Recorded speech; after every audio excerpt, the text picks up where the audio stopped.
In our headlines on this Tuesday, October 15th, here on the Korean Peninsula. North Korea blows up parts of the inter-Korean roads on its side of the border earlier today, according to South Korea's Joint Chiefs of Staff. And Moscow is taking steps to ratify its defense pact with Pyongyang that pledges swift military assistance if either one faces aggression. Meanwhile, back on the local front, President Yoon Suk-yeol hosts his 29th public forum on government policies, this time on the southern resort island of Jeju, pledging to promote tourism and sustainable growth there. We start here on the Korean Peninsula, where North Korea has detonated segments of the inter-Korean roads on its side of the border. For details on this latest development, I have our defense correspondent Kim Bo-kyung standing by live on the line.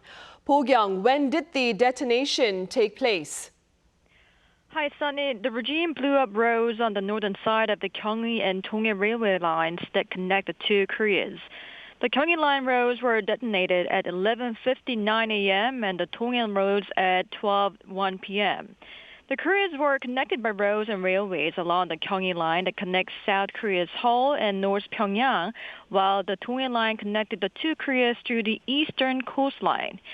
After blowing up the roads, the regime is said to be using heavy equipment to remove the broken pieces. The explosion itself is not surprising, as North Korea had already announced such a plan last week. In a message carried by the Korean Central News Agency, the General Staff of the North Korean People's Army said last Wednesday that a project will be launched that day to completely cut off roads and railways connected to South Korea.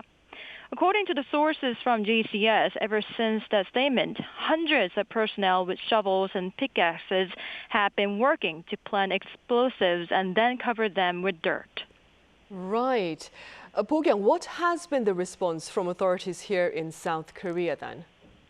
Well, firstly, the JCS said there has been no damage to South Korean forces because preparations had already been made to stay well clear. Yet the JCS stated that this is a clear violation of the armistice agreement. And as the explosion site was only 10 meters north of the MDL, it caused debris to fall south of the line, and the South Korean military reportedly returned fire to give a warning message to deter any further action. Several rounds were fired from K4 high-speed automatic grenade launchers and K6 heavy machine guns, aiming at the ground within South Korean territory, the south of the MDL, to avoid escalation. North Korea did not respond. Regarding the purpose of North Korea's move, JCS said it is in line with wiping out traces of unification after its leader Kim Jong-un defined the Koreas as two hostile states last year.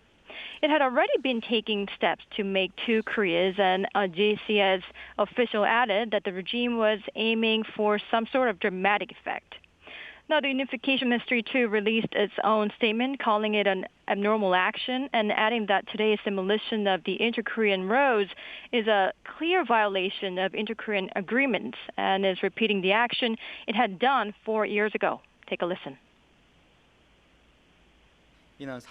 This act is reminiscent of North Korea's abrupt destruction of the Inter-Korean Liaison Office 4 years ago that had been operating for over 1 year following joint agreements. The ministry added that North Korea is still obliged to repay the loans used to build these roads, as the regime had been given funding worth over $132 million at the North's request. This is all I have for now. Back to you, Sunny. Right, that was our Kim Bo-kyung reporting live from the Defense Ministry. Now, amid the aggravated animosity between the two Koreas, the Kremlin has taken steps to ratify its defense pact with Pyongyang that pledges swift military assistance if either one faces aggression. Our correspondent Kim Jong-sil reports. Russian President Vladimir Putin has submitted a treaty on a comprehensive strategic partnership between Russia and North Korea to the State Duma, marking the next step in formalizing the agreement, Russia's TASS News reported on Tuesday. Signed on June 19, 2024 in Pyongyang, the treaty commits Russia and North Korea to maintain close cooperation, including military coordination in the case of an attack. Professor Kim Sun-rae of Hankuk University of Foreign Studies says this treaty has created a significant opportunity for North Korea after facing years of comprehensive UN sanctions since 2019. By forging a military alliance with Russia, this offering the regime much needed relief, a strategic gain, so to speak. Professor Kim emphasized that the treaty has significant implications for security on the Korean peninsula, adding that Russia might be the only country capable of restraining North Korea's provocations and military threats at this point. Currently, North Korea is providing military support in the Ukraine war, and the possibility of deeper involvement cannot be ruled out. For peace and denuclearization on the peninsula, managing relations with Russia is as vital for South Korea's security as its alliance with the U.S. The South Korean Foreign Ministry released a statement on Tuesday afternoon expressing concerns over the treaty amid North Korean actions that unilaterally and intentionally escalate tensions on the Korean peninsula. Seoul called on Russia to halt its illicit military cooperation with Pyongyang and to take a more constructive role in promoting peace and stability in the region. Kim Jung-sil, Arirang News. Meanwhile, Russia's foreign ministry also appears to have placed its weight behind North Korea's recent allegations of drone incursions by South Korea. Our foreign affairs correspondent Bae Eun-ji explains. Tensions have been escalating since Friday when North Korea accused South Korea of sending drones carrying anti-Pyongyang propaganda leaflets over the regime. If a South Korean drone is discovered in the sky over our capital city once again, it will lead to a horrible disaster. Less than a week after vowing to take strong measures, North Korean leader Kim Jong-un convened a Defense and Security Council meeting, joined by top security officials. The North State media said Tuesday that Kim set forth the regime's direction of military action and indicated important tasks needed to defend its national security and sovereignty, but did not elaborate further on what they may be. South Korea's Joint Chiefs of Staff has been saying that it cannot confirm the North's accusations and says the regime is responsible for raising tensions on the peninsula. We've already said that our military is fully ready for any kind of provocation. North Korea is responsible for the current situation. The regime needs to stop sending trash balloons.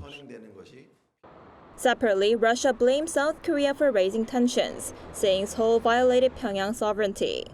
A Russian Foreign Ministry spokesperson said in a statement on Monday local time that the South Korean authorities should take Pyongyang's warnings very seriously, adding that it should refrain from further provocations.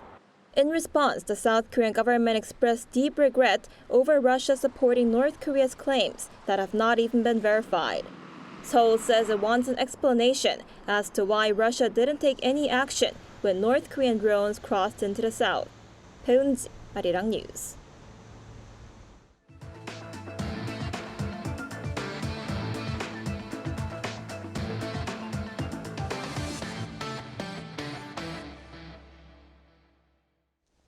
Korea's island of Jeju saw its first public forum on government policies presided over by President Yoon Suk-yeol, who pledged to promote sustainable growth. Our top office correspondent Kim Do-yeon has details. South Korea's southernmost resort island of Jeju was President Yoon Suk-yeol's destination for his 29th public policy dialogue. On Tuesday, President Yoon, meeting with the citizens of the island, shared his vision for fostering it further with three main ideas: tourism development through connection and specialization, industrial growth leading cleanliness and innovation, and lastly, improved living conditions focused on practical change. 제주의 성장 잠재력은 그야말로 무궁무진합니다. 제주의 강점과 특성에 더욱 집중해서 확실한 발전 전략을 실천해 나간다면 훨씬 더 크게 도약할 수 있다고 저는 확신합니다. President Yoon first said the urban air mobility industry will be supported within the island to boost tourism further. He noted that the island has the infrastructure and natural structure fit for UAMs to help travel, sightseeing, and shipping, which he says will be a UAM operation test zone. He also pledged to ramp up the building of a second airport on the island. The government announced basic plans last September as the current airport has been too busy. For reference, according to global travel data provider OAG, the flight route from Gimpo Airport in Seoul to Jeju International Airport is the world's busiest domestic flight route by seats.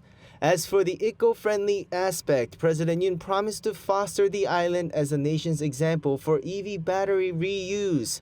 Yoon also touched on preserving the island's natural beauty while fostering new industries there. Jeju Island boasts UNESCO World Natural Heritage Sites. With it difficult for the island to obtain sources of energy and also having the biggest share of EVs in the nation, there will be support for EV battery recycling while fostering more hydrogen energy creation. President Yoon also made sure the citizens will have better living conditions, especially regarding the medical system. 그동안 제주도를 갖다가 서울 권역에 집어넣어서 이런 병원 기준을 운영을 해왔다는 거, 권역병원 기준을 운영해왔다는 것이 참 잘못된 것이고, 하여튼 저희들이 여기 상급 종합병원, 그 다음에 거점 진료센터들이 만들어져서 정부가 충분히 여기에 대해서는 재정 지원을 해가지고. Yoon also noted better education will be provided so that the residents do not have to move to the mainland to pursue degrees. Kim Do-yeon, Arirang News. Now, prior to the public forum on the island of Jeju this afternoon, President Yoon Suk-yeol presided over a cabinet meeting at the Yongsan presidential office here in Seoul earlier on this Tuesday morning and called for bipartisan support to strengthen Korea's capital market by doing away with the financial investment income tax. Stressing his administration's efforts to enhance Korea's financial and economic policies to meet global standards, President Yoon added that it is now easier for global investors to buy and sell Korean bonds as Korea has been included in the World Government Bond Index. The inclusion is expected to attract as much as 75 trillion won in foreign investments and serve to strengthen the local currency as well. The Nobel Prize in Economic Sciences this year was awarded to 3 scholars who assert societies that are transparent and inclusive are more likely to prosper, and South Korea was cited as one such country. Our Choi Soo-young has more. James Robinson, one of this year's Nobel Memorial Prize in Economic Sciences winners, commented that South Korea was one of world history's most amazing economic success stories. During an interview with South Korea's news agency Yonhap, Robinson, a professor at the University of Chicago, mentioned that despite the economy being centered around large companies, South Korea has always focused on exports, which has encouraged competition and efficiency. He added that its successful economic growth model over the past 50 years could continue. Additionally, he stressed that not only in industry but also in culture and arts, its inclusive systems have allowed creativity and innovation. His co-winners, Professors Darren Acemoglu and Simon Johnson from Massachusetts Institute of Technology, also praised South Korea as a prime example of economic growth based on good systems. On the other hand, they said it would be difficult for North Korea to change. Professor Acemoglu explained that before the South and the North were divided, both were similar. However, he said over time under different systems, the economic gap between South and North Korea grew more than tenfold. He also noted that after the South succeeded in its difficult democratization process, it experienced rapid growth in a healthy way. Professor Johnson added that the North's nuclear weapons and long-range missile programs were extremely dangerous. But he acknowledged that while South Korea still faces some challenges today, it has achieved remarkable success compared to other countries. The Royal Swedish Academy of Sciences awarded the Nobel Prize to Robinson, Acemoglu and Johnson on October 14th local time for their research on how national systems affect economic prosperity. The announcements of the Nobel Prize winners, which began on October 7th with the Prize for Medicine, concluded with the Economics Prize. The award ceremony will be held on December 10th, the anniversary of Alfred Nobel's death. Choi Soo-young, Arirang News. Meanwhile, on Wall Street, the Dow Jones Industrial Average closed its trade on Monday at a fresh high. The index gained over 200 points from the previous session to end at more than 43,065. The S&P 500 also finished at an all-time high of almost 5,860, up nearly 45 points. Now, Monday's rally follows higher than expected third-quarter corporate earnings reports. In other news, Israel's military campaign in the Middle East targeting Hamas and Hezbollah continues to endanger the efforts of UN peacekeeping workers, especially in Lebanon. Our Park Gonu reports. Global concerns rise over ongoing attacks in the Middle East. Through a statement on Monday, the UN Security Council strongly condemned Israel for the wounding of 5 UN interim force peacekeepers during recent Israeli attacks in southern Lebanon. Though not specifically mentioning Israel or the Hezbollah militants, the statement urged all parties to respect the safety and security of UNIFIL personnel and UN premises. It also pledged support for the peacekeepers while underscoring their role in protecting regional security. This comes as Israeli Prime Minister Benjamin Netanyahu repeatedly warned the UNIFIL to leave southern Lebanon temporarily as they are operating in the area. The council members also showed deep concern at civilian casualties, while saying all parties should comply with international humanitarian law. But on Monday, Israel expanded its targets to the northern part of Lebanon.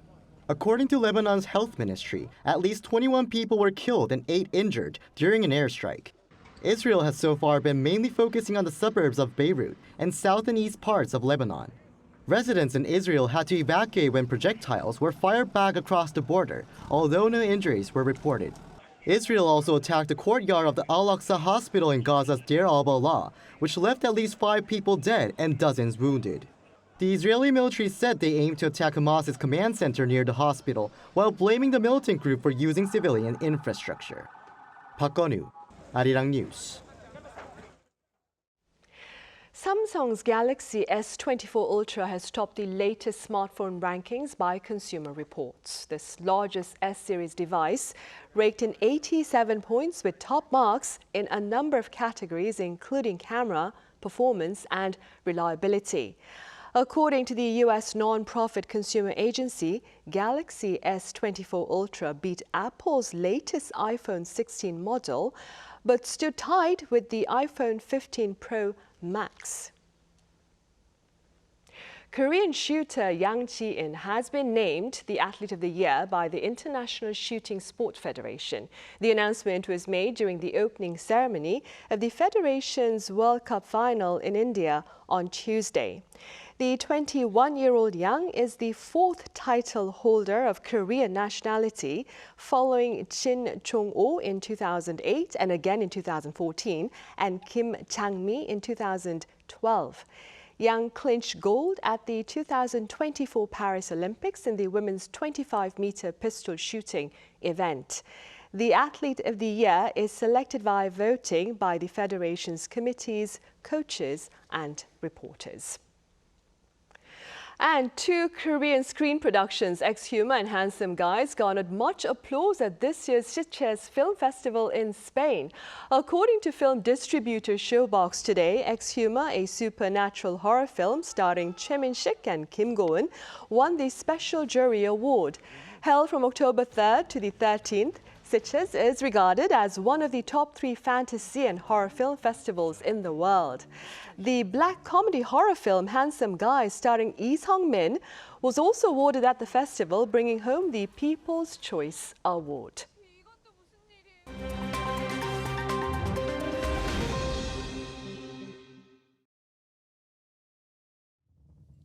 This is The World Now, bringing you the latest stories from around the globe. US space agency NASA launched its Europa Clipper spacecraft on Monday from the Kennedy Space Center in Florida on a long mission to Jupiter, where it will investigate the planet's moon, Europa, for signs of life. The Europa Clipper launched at 12:06 p.m. Eastern Daylight Time from Florida aboard a SpaceX Falcon Heavy rocket to begin its 2.9 billion-kilometer journey. The largest spacecraft NASA has ever built for a mission to an alien planet, the Europa Clipper is bound for Jupiter's 4th largest moon, where NASA's Galileo mission in the 90s found strong signs of an enormous subsurface ocean that may provide adequate conditions to support life. According to NASA, evidence suggests that a salty ocean with more water than all of Earth's oceans combined lies under Europa's surface layer of ice. The Europa Clipper is set to reach Jupiter's orbit in April 2030 and will fly past Europa 49 times. The mission, if successful, would determine the thickness of Europa's icy shell and its relation to the ocean below, as well as the composition and characteristics of its geology. India and Canada have expelled their top diplomatic envoys after authorities accuse agents of the Indian government of involvement in, quote, homicides, extortion, and violent acts on Canadian soil. Canadian police on Monday said that Indian diplomats and consular officials were leveraging their position to engage in clandestine activities, including acts of violence against Sikh separatists in Canada, before the Canadian Foreign Ministry announced the expulsion of 6 Indian diplomats, including the High Commissioner.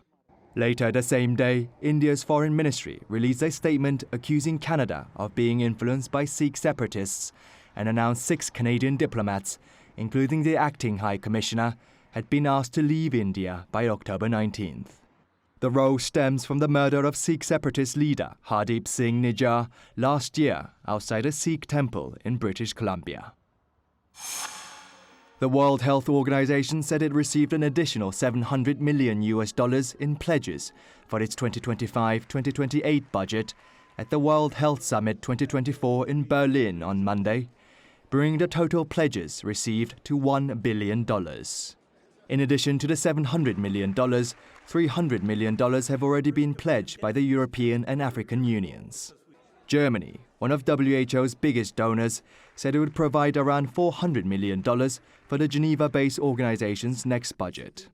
Now, Chancellor Olaf Scholz encouraged other countries to pledge, saying every contribution counts, no matter how small. The Nepali teenage climber, who set the world record as the youngest person to summit the world's 14 highest peaks, has returned home a hero, receiving a warm welcome in the streets of Nepal's capital, Kathmandu.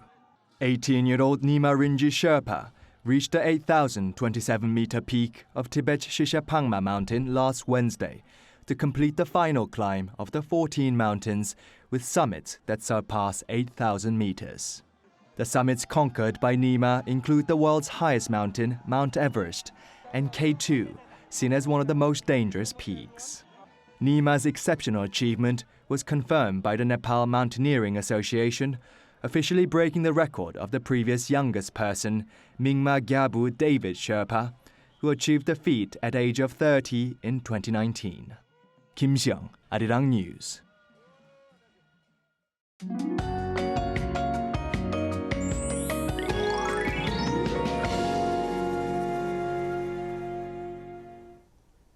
The highest daytime temperature in Seoul at this time of year is around 20 degrees Celsius.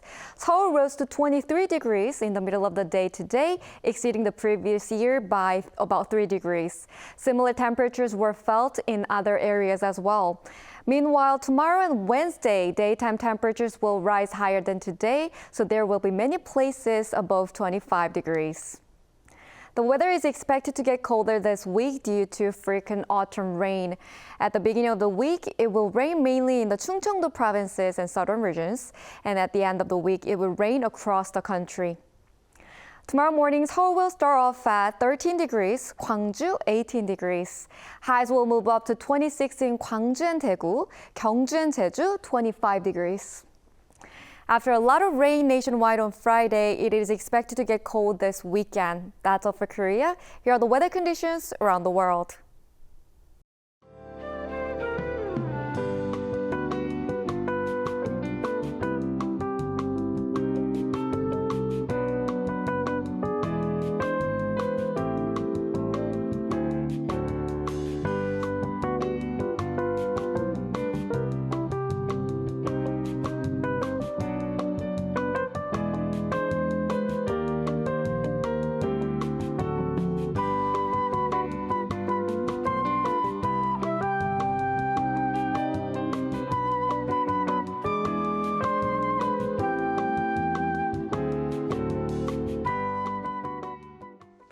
Those are the headlines at this hour here in South Korea. Coming up right after this break is our daily panel session.